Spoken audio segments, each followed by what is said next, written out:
Hello and welcome to Explore Xenia TV and this edition of Express Xenia.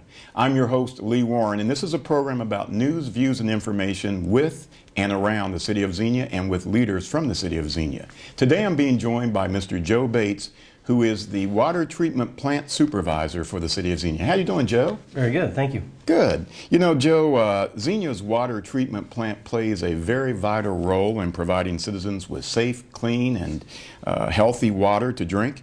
And I know that you have a team of some 11 people that sort of manage 2 aquifers and 11 wells, that type of a thing. So you do a very important job. But I remember one time that City Manager Brent Merriman said that water was the lifeblood of a community. What do you think he really meant by that? Well, think about it. You can't start your day without water. Everything you do, you get up, flush the toilet, take a shower, make your coffee, get a drink of water, do laundry. Everything involves water when you think about it. I always tell people you can't start the day and you can't end the day without water. Right, and without it, I mean, we would really be in a bad situation, correct? Absolutely, yes. Yeah, yeah. Well, tell us more about your staff. I mean, we're going to talk about the specific things that you do, but you've got a staff of, I don't know how many people, but tell our community about who really services and what you guys do on a regular basis. Okay, absolutely. I'm the supervisor of the water treatment plant. I have been in this position almost 5 years now. I have 5 full-time operators and 2 part-time operators. All the operators are required to have a class. And what's the difference between Class 1 and Class 3? Between those two, there's actually a Class 2 also, but each class is determined by years of experience, training, what type of plant you've operated in the past, perhaps, level of experience. All those things go into your certification. And does the Class 1 outrank the Class 3, or does it go the opposite direction? Class 3 is at the top. Okay, okay. And Class 1 is where you start with.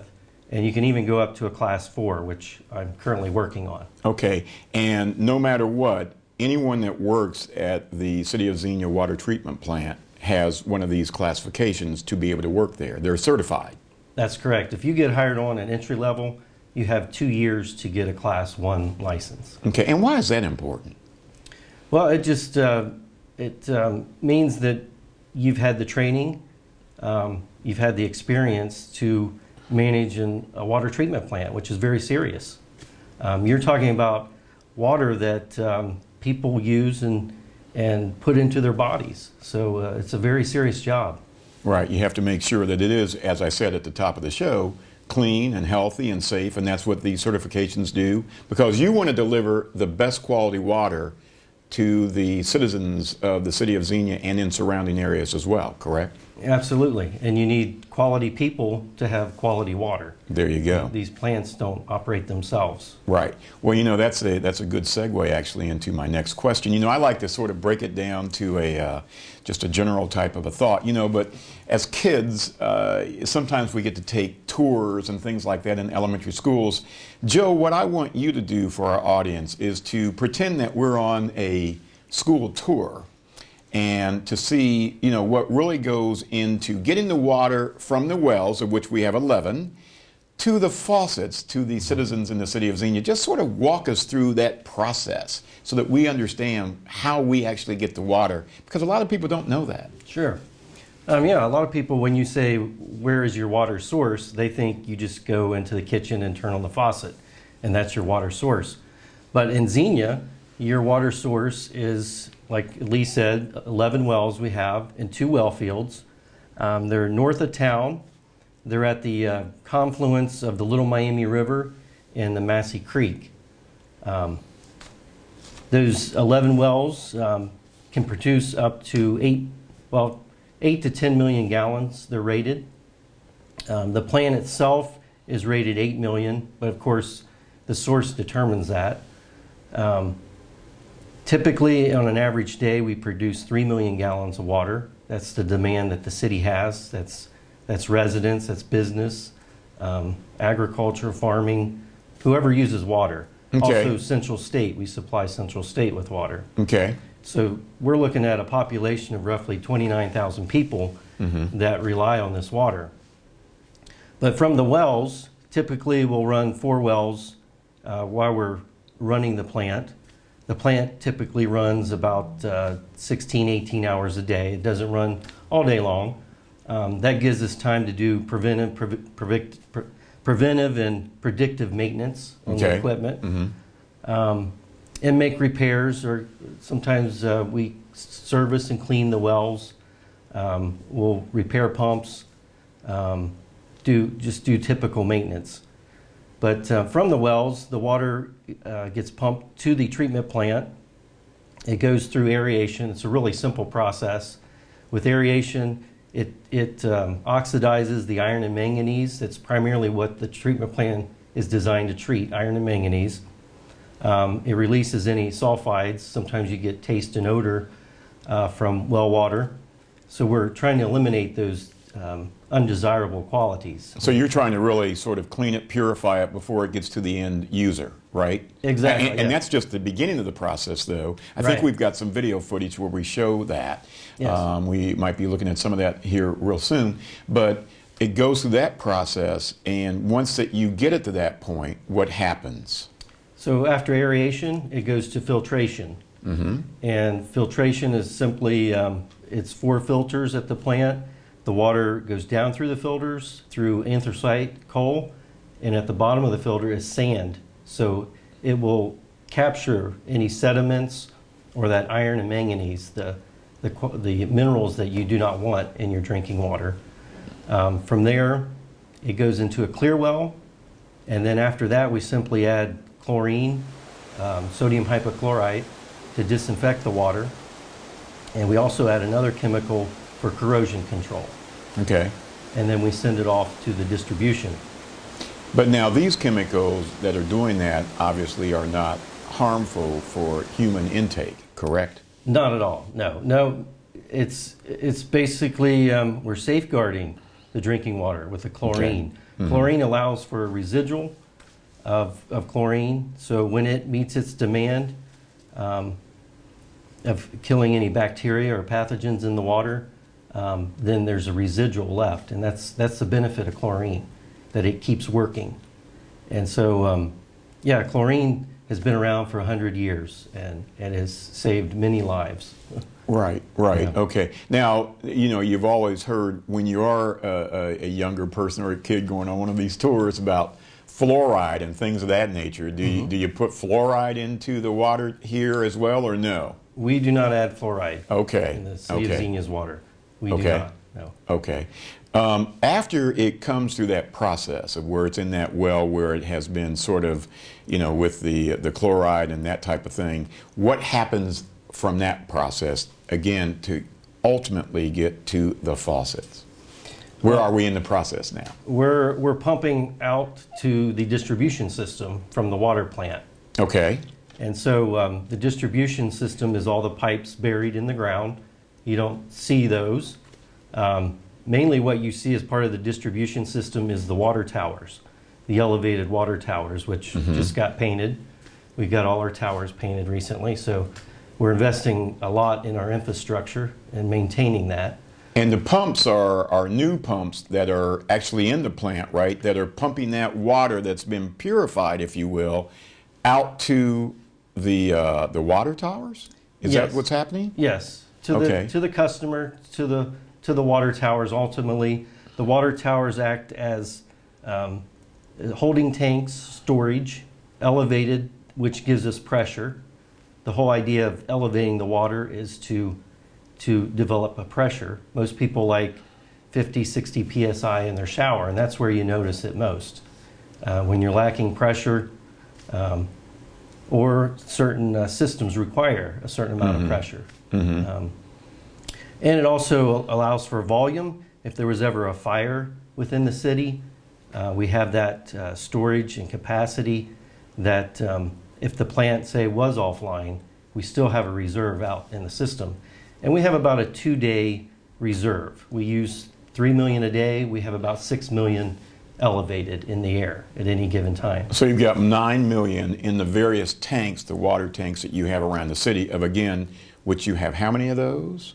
There's 5 storage tanks. 5 storage tanks, okay, around the city that serve the citizens. Yes. Now, can you switch over from one tank to the other in order to serve different areas of the city? No, they're all on at all times unless we're doing painting or maintenance on the tower. Okay, so these 29,000 some odd people that get service from you, we're getting that water from multiple towers. Is that correct? Or does it come geographically in different segments of the city? Yeah, each tower kind of where you're close to living next to a tower. Okay. That's typically where you're getting your water from. You may be getting it from the water treatment plant, in between the water treatment plant and the water towers. Okay. Yeah, typically it's the water tower that you see close to your neighborhood is where you're getting your water pressure. Okay. Now, I have heard that sometimes if there is a water main break, that can affect the delivery of water. Is that true or not? I mean, what's the impact about something like that if it does happen? Absolutely, yes. It could create demand, which typically a main break will open up, spill on the street. Sometimes it's difficult to find. We had one recently that was under a bridge, and so it was very hard to find. We knew we had one because our tower levels a lot of times in the area where the main break is will start dropping. And you can learn about that electronically. There's computers, I'm assuming, that showcase that, or what? Yeah, we have level indicators on all our water towers, and our operators are so well adapt to seeing problems that if they see a tower dropping where it should be raising, they notify me, and I notify distribution, and we start looking for a main break. Yeah, and it could be serious, Well, now, are there alarms and things that go off to let them know that this is happening, or are they just trained so well that they can really read when this is going on and they know that something is up? Yes, there's indicators that tell us when the towers are dropping, yes. Okay, okay. Each tower has its own radio communication. We have levels at the water plant that radio back to the plant. We're also looking at some new hydrants, possibly, that would be strategically planted throughout the city that would allow us to know what water pressures were in various parts of the city. Okay. Now, you've heard about other municipalities where once that the water is, you've got chloride in it, and you're really trying to get it from the street level into the home, that it's got to go through pipes and things of that nature. Do we have anything in those pipes, or does that fall upon the resident to keep those pipes maintained? You understand what I'm saying? I mean, I guess I'm trying to get to, from the curb to the house, what types of things do you have to go through to get that water right to the end user?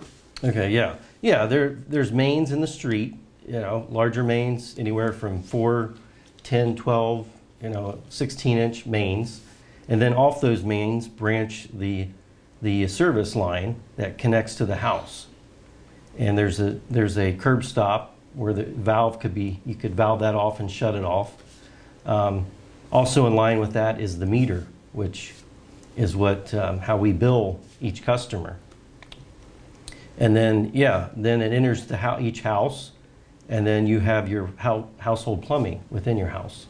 Okay, okay. So really, I mean, you've done a good job in telling us how you get this from the beginning until the end. A lot depends upon, too, the amount of rainfall and the amount of groundwater that you've got to pull from, right, to get to this. And again, how many gallons do we have the capacity of holding in the various tanks around the city? Roughly, we have about a reserve of about 6 million gallons. Okay, okay, great. 6 million gallons. That's great. All right. Well, I'll tell you what, Joe, we're going to take a little break here. We're going to come back. And when we come back, I want to talk about source water protection. I want to really talk about the EPA and water quality amongst many of the things that you do. So we'll be right back, and stay right there. Now, Joe, before the break, we were talking about the water process and how you get water to the faucets of the citizens. But there's so much involved in what you and your team do, like well cleaning, and you've got maintenance and sampling. You wrote down some things here, the operator license, compliance, backup and emergency planning. But I know 3 areas are critically important to you: water source protection, the EPA, and also the water quality, and they're critical areas that you're really concerned about on a daily basis. Question is, why? Tell us about that. Well, to start with, we have to meet all state and federal regulations when it comes to drinking water, and they set the standard. They send a schedule to each public water system, including Xenia, and we have to do various sampling at the water treatment plant and in the distribution system. For example, every month we have to take 30 bacteria samples. That's to safeguard that we know there's no bacteria in the water, that the chlorine is doing its job, and that people aren't going to get sick by drinking the water. Because if they do, you have to issue a water boil, right? Exactly, and we do not like to do that. Nobody likes to do that. Nobody. No Right. public water system wants a boil alert, because that just brings up a lot of questions. And so we've had a good track record in that area. You know, we do all we can to avoid something like that. Okay, so that's what the sampling's involved with. What about the other areas of critical concern that we just discussed?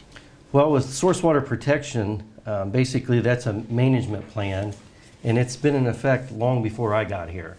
In fact, last 25 years, there has been a source water management plan. And there's a lot of players involved. You know, there's the township, the city, Ohio EPA, and I believe Xenia has one of the best programs in the state. In fact, in the past we've received awards for it, and in the future we just applied for a national award. So we're looking forward to who wins that. But yeah, the source water protection, it protects our resource being water, and in the event that something might happen close to our well field or close to the water plant. We're right on Route 68, so we have a lot of truck traffic, and that's really our biggest concern. If there was a spill, what is our emergency plan in those regards? What about agricultural applications, salt applications on the road, those kind of things? And that's why we have the monitoring wells. We have 9 monitoring wells that's part of this source water protection plan that we sample every spring. And from those results, we can tell if any of that is getting in the water. Are those 9 part of the 11 well system that you have? Those monitoring, or are they separate? These are separate. Oh, separate, okay. And they're much smaller. Okay. And we can sample from them. And we Sort of like testing. Exactly. Yeah, okay. Yeah. It's kind of a buffer around our wells to know if anything's intruding on our well field that might be detrimental. And yes, we do, for example, like we add road salt in the wintertime. We can see that in the springtime in some of our monitoring wells. Wow, okay. You know, it may not reach our production wells, but we're seeing it. And so those monitoring wells are kind of a safeguard to what we drink. Sort of like an electric fence or something Exactly, for a dog. yeah. I mean, right? Yeah, exactly. Sort of stops there and you can see it and make sure that it doesn't encroach upon negatively impeding the water supply. Absolutely, right? yes. There you go. Wow, okay. Now what about the cost value? I mean, we talk about water quality, and I know that we're concerned about water quality, but what about the value that the people are getting from our water? I mean, I've heard that our water is relatively low cost, and you get a great value out of it because of what you guys do. Absolutely. Can you talk to that? Yeah, we have some of the better rates in the Miami Valley. Every year, the City of Oakwood does a rate study. And typically, Xenia is in the top third of the most economical water rates. And you can go online and see that survey every year. In fact, I think it comes out in March. Okay. Mm-hmm. And anyone can look it up online, and you can see how your rates compare to 66 other public water systems. 66? Yes. Throughout the Miami Valley. Throughout the Miami Valley, 66. So these are municipalities, if you will, that are providing water, and ours rates very high relative to the cost of water for the value that you're getting. Is that what you're saying? Yes, usually in the top third of the most economical. In fact, if you do the math, last time I did the math, for 2 cents you could get 5 gallons of water delivered to your tap. Which, wow. What else can you buy for 2 cents these days? Right.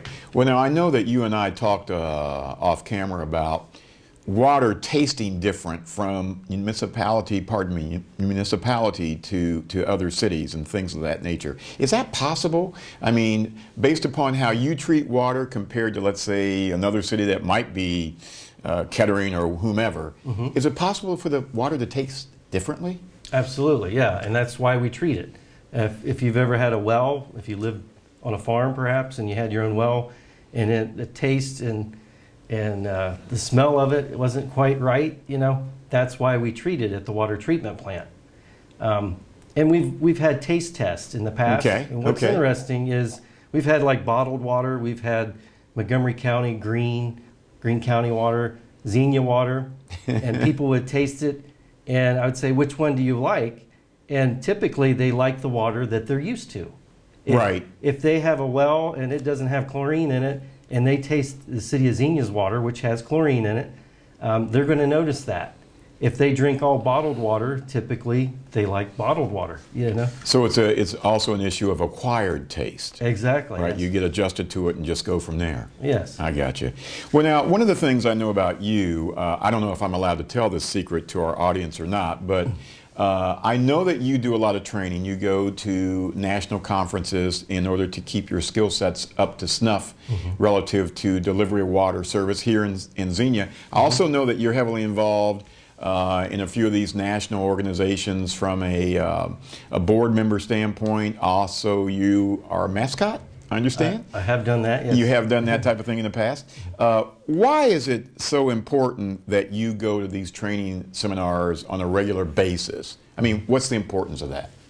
It keeps you current on current topics. If there's a topic nationally, if it's lead and copper, if it's harmful algae blooms, or if it's PFAS, any of those topics, you're networking with top professionals when you go to these conferences, and you learn about what's important, how to treat the water, what you could do different, what you're doing good. You know, you meet really good people. Okay. I want you to articulate to me as well as our audience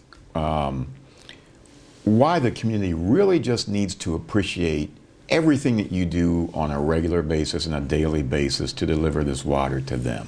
Why is that so important, Joe? I tell people, try to go one day without water. Just see if you could even do that. Wow. That you don't realize it until your water's shut off. You know how much you use water. And actually, I had a funny experience with one of the firefighters. I asked him, I said, is water more important for sanitation or for fighting fires? And he said, well, it depends on if your house is on fire. Right. Yeah, what the issue is. Right. Exactly. But, you know, we use water for a lot of things, and without it, you can't live, right? You can't live. You're kicked out of your house. You know, your electric may go off, and you can use candles or lights, flashlights. But if you don't have water, your water goes out, typically you got to leave your house. Well, maybe that's what is more testament to what City Manager Brent Merriman said about water being the lifeblood of a community, no doubt. I agree with that. Yeah. What's the best way that water consumers can help you in your daily mission? My biggest concern is the source water protection. Okay. You know, people can over-apply fertilizers and pesticides, that kind of thing, you know, put it on the soil, and ultimately it can end up in our streams and in our drinking water. So, you know, be conscious of how you use those products. Okay. Now, listen, if you really want more information about the water treatment department at the City of Xenia, one of the best ways to find out is to contact Mr. Bates and or just look on the website, which is explorexenia.com, explorexenia.com.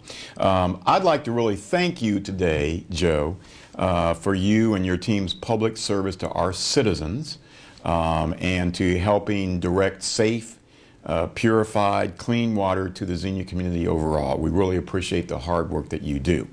That just about does it for us today. Again, if you want to learn anything about the City of Xenia, I would advise you to log on to explorexenia.com. And until the next time, and for Express Xenia, I'm Lee Warren, and thanks for tuning in. See you next time.